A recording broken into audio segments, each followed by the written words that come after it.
أعوذ بالله من الشيطان الرجيم. بسم الله الرحمن الرحيم. الحمد لله رب العالمين، وأفضل الصلاة وأتم التسليم على سيدنا محمد أشرف الخلق أجمعين، وعلى آله الطيبين الطاهرين وصحابته الغر الميامين ومن تبعهم بإحسان إلى يوم الدين. إنما الأعمال بالنيات وإنما لكل امرئ ما نوى. الحمد لله الحمد لله الحمد لله الحمد لله الذي بنعمته تتم الصالحات.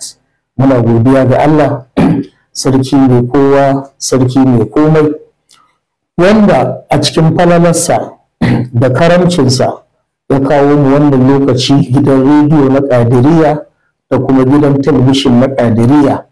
To babu abin da zamu ce da Allah sai godiya.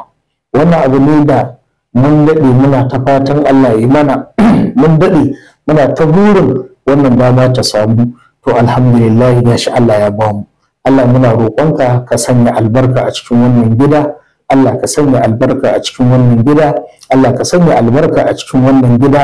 Allah ka sa wannan gida ya zama sababi na tsamo miliyoyin al'ummar musulmi daga kunzumin jahilci zuwa wato kunzumin ilimi. Haka na kuma muna roƙon Allah ba ma wai musulmi ba, har waɗanda ba musulmi ba muna roƙon Allah ya sa su saurari wannan gidan rediyo kuma su fahimci meye musuluncin ta kan wannan gida mai albarka. Hususan kuma masoya manzon Allah sallallahu alaihi wasallama, wannan gida nasu ne su sani, gida ne na Muhammadiyya, gida ne da in Allah ya so ya yarda za a yi ta jin wane ne manzon Allah sallallahu alaihi wasallama. A nan gidan in Allah yadda za a san suwaye ahli baiti rasulullah, kuma ya kamata a so su a girmama su. A wannan gida mai albarka insha Allahu ta'ala al'ummar musulmi za su san suwaye sahabban manzon Allah, me haƙƙinsa a kanmu, wani irin girmama wa ya kamata a yi musu. In Allah ya so ya yarda wannan gida a nan za a ji suwaye waliyan Allah, yaya girmansu a wurin Allah, yaya kuma wace irin soyayya da biyayya ya kamata mu musu don mu rabauta. Kuma muna roƙon Allah wannan gida ya zama wato wata santa, wata cibiya da za ta dinga ɓuɓɓugar da ilman addinin musulunci, ilmai masu zurfi da ilmai sauƙaƙa. A wannan gida za mu san ya za a yi tsarki, ya za a yi alwala, ya za a yi sallah, ya za a yi azumi, ya za a gabatar da hajji, duk da yarda Allah. Idan aka bi mu a wannan gida za a dinga jin waɗannan bayanai filla-filla. Kai ba ma wai mas'ala ta ilmai wanda suke na addini zahiran ba, har ilmai na sciences na zamani, technology na zamani, ci gaba na zamani. Domin ne ai musulmi ba a so a gansu sun zama gidadawa, ba su san me ke faruwa ba, ba su san me zai faru ba. To muna fata wannan gida mai albarka Allah ka dafa yadda al'ummar musulmi za su sami ilmai na duniya, su sami ilmai na lahira.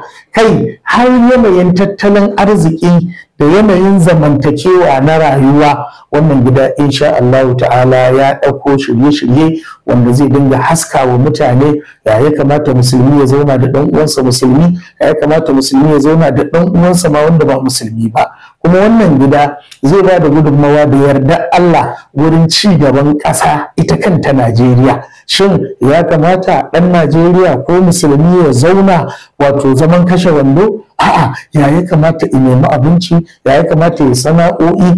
Kai har harkar noma in Allah ya so ya yarda za a ɗauko ta a dinga ba wa manoma sirrin yadda za su yi. Domin ne shi in an ce ilimi ba wai kawai yadda za a lura a yi sallah ne kaɗai ilimi ba. Shi dama kullum abin da Allah tabaraka wa ta'ala yake faɗa, aya ta farko wadda ta sauka ga manzon Allah yana kogon ya sai Allah ya ce da manzon Allah ikra. Sannan a wata ayar kuma Allah ya umarci manzon Allah ya ce wa qul rabbi zidni ilma, Allah ka ƙara min ilimi. Kuma don mu gane ilimi faɗinsa, ai kaga da manzon Allah ya tayi sai ce ulul ilma walau bisin, ku nemi ilimi ko da a ƙasar Sin, ma'ana China a yanzu. China ba su yi shuhura da ilimin addini ba. Da me suka yi shuhura? Ilimin kasuwanci da ilimin kere-kere da sauransu. Ashe musulmi ana so ya kokari ya faɗaɗa ƙirjinsa, ya faɗa tunaninsa. To da yardar Allah wannan gidan rediyo zai shirya tsare-tsare, zai shirya programs wanda za a dinga sanar da al'ummar musulmi, har wanda ba musulmin ba ma ya zo ya amfana. Allah ubangiji ya sanya albarka, Allah ya sanya albarka, Allah ya sanya albarka. Masha Allah la quwwata illa billah, masha Allah la quwwata illa billah, masha Allah la quwwata illa billah. Tabarakallazi bi yadihi al-mulku wa huwa ala kulli shay'in qadir. Tabarakallazi bi yadihi al-mulku wa huwa ala kulli shay'in qadir. Tabarakallazi bi yadihi al-mulku wa huwa ala kulli shay'in qadir. Assalamu alaikum wa rahmatullahi wa barakatuh.